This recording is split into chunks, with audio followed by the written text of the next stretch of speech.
Good morning. We're here today to announce 3 separate cases highlighting the ongoing threat posed by Chinese economic espionage and research theft in the United States. First, the arrest today of a Harvard University professor for lying about his participation in a Chinese foreign recruitment program.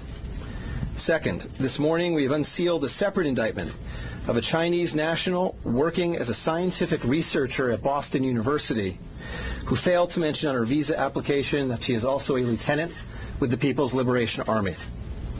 Finally, this office has indicted another Chinese national for trying to smuggle vials of biological material out of the United States to China and lying about it to federal investigators. That defendant, whose entry to the United States had been sponsored by Harvard University, was a cancer researcher at a lab at the Beth Israel Deaconess Medical Center. So, this morning, the FBI arrested Dr. Charles Lieber, the chair of the Department of Chemistry and Chemical Biology at Harvard University, for making false statements regarding his involvement in China's Thousand Talents Plan and his affiliation with the Wuhan University of Technology.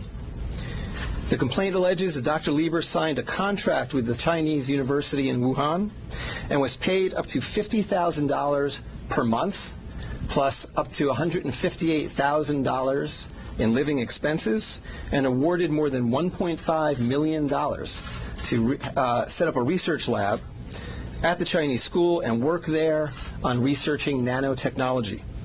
Lieber also joined China's Thousand Talents Plan, according to the complaint, a Chinese government-run program designed to entice scientists and researchers in the United States to share their research expertise with China. At the same time, Dr. Lieber was receiving U.S. grant funds from the Department of Defense and the National Institutes of Health. National Institutes of Health spends up to $39 million a year funding medical research in the United States.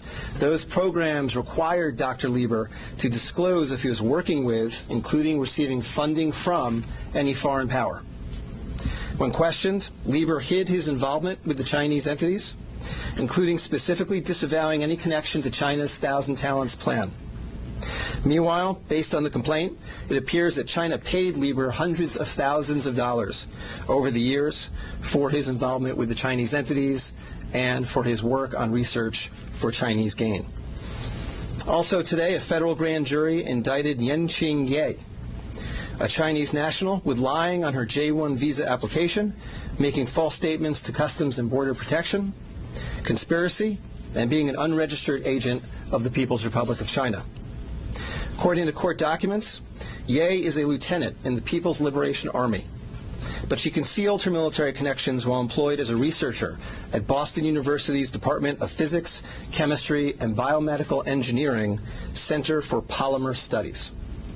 The indictment alleges that a colonel in the People's Liberation Army and other military officers from the Chinese National University of Defense Technology gave Ye numerous assignments while she was in the United States, such as conducting research, assessing U.S. military websites, and sending documents and information back to China.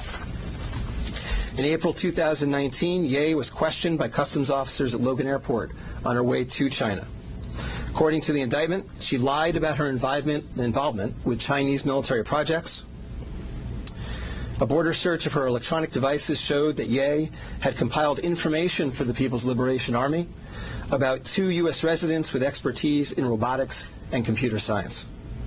Lastly, last week this office indicted Zheng Zhaozhang, a Chinese national sponsored by Harvard University who was doing cancer research at the Beth Israel Deaconess Medical Center.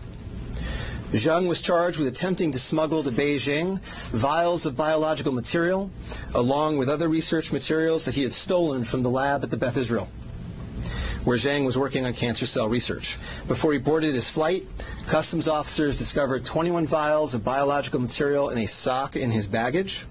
When confronted by the officers, Zheng initially lied and said he was not traveling with any biological or research materials. Chemistry, nanotechnology, polymer studies, robotics, computer science, biomedical research. This is not an accident or a coincidence. This is a small sample of China's ongoing campaign to siphon off American technology and know-how for Chinese gain. Recently, Attorney General Barr referred to China as this country's primary rival.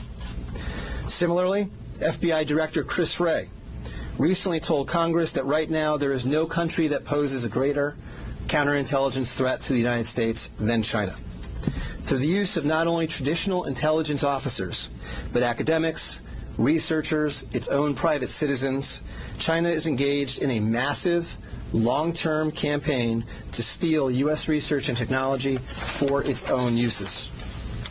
As demonstrated by these cases, on the academic side, the Chinese government uses partnerships and exchanges with U.S. schools and research institutions to access cutting-edge research and equipment. Obviously, most visiting Chinese academics and researchers are here to work in good faith in U.S. institutions, but some of them are not. Some number have been incentivized by the Chinese government, either through the use of money or other means, to gather U.S. research and smuggle it back to China. Because of the sheer scope of this threat, a year ago, the Attorney General created the China Initiative at the U.S. Department of Justice, designed to prioritize and aggressively prosecute Chinese economic espionage and theft of intellectual property. The cases we are announcing today are part of that effort. Boston is an especially attractive target for this kind of exploitation, and universities and research institutions and tech companies in this area must become sensitized to this threat. Our community benefits greatly from the diversity and talent of international visitors and our partnerships with foreign institutions, especially research institutions. But Chinese economic espionage and theft is a real and daily occurrence that we must begin to confront. As the world struggles to contain the new virus, a new speculation from the Chinese scientists who believe it may have originated at a research facility not far from the Wuhan fish market. While they say more research needs to be done to find solid proof, such labs are known to contain disease-ridden animals, including hundreds of bats. Our Kim Hyo-sun with the details. Amid the continued spread of the COVID-19 virus, there's rising speculation the virus could have originated from a government laboratory in Wuhan, rather than the widely held belief that it emerged from the city's Huanan seafood markets. Citing a report published by Chinese scientists, a Chinese-language newspaper published in Hong Kong, Mingpao, and the British daily The Mirror, explained Sunday that the Wuhan Center for Disease Control, or WHCDC, could have spawned the contagion in Hubei province. According to the report penned by Bo Tao Xiao and Lei Xiao of the South China University of Technology, the research lab, which is only 280 meters away from the Huanan seafood market, kept disease-ridden animals, including more than 600 bats. It stated that while it's plausible the virus was leaked from the lab and contaminated initial patients in this epidemic, more solid evidence is required through future study. The report also raised a possibility that the Wuhan Institute of Virology could have leaked the virus while it was carrying out tests involving Chinese horseshoe bats. Against such a backdrop, an article published by the Washington Times late last month is garnering attention as it raised a possibility that the disastrous outbreak could be the accidental result of biological weapons research. This comes as a renowned law professor at Tsinghua University in Beijing, Xu Jianren, is known to be missing after publicly condemning Chinese President Xi Jinping for failing to contain the spread of the virus at an early stage. He even added the condemnation could be the last message of his life. Kim Hyo-sun, adalah News.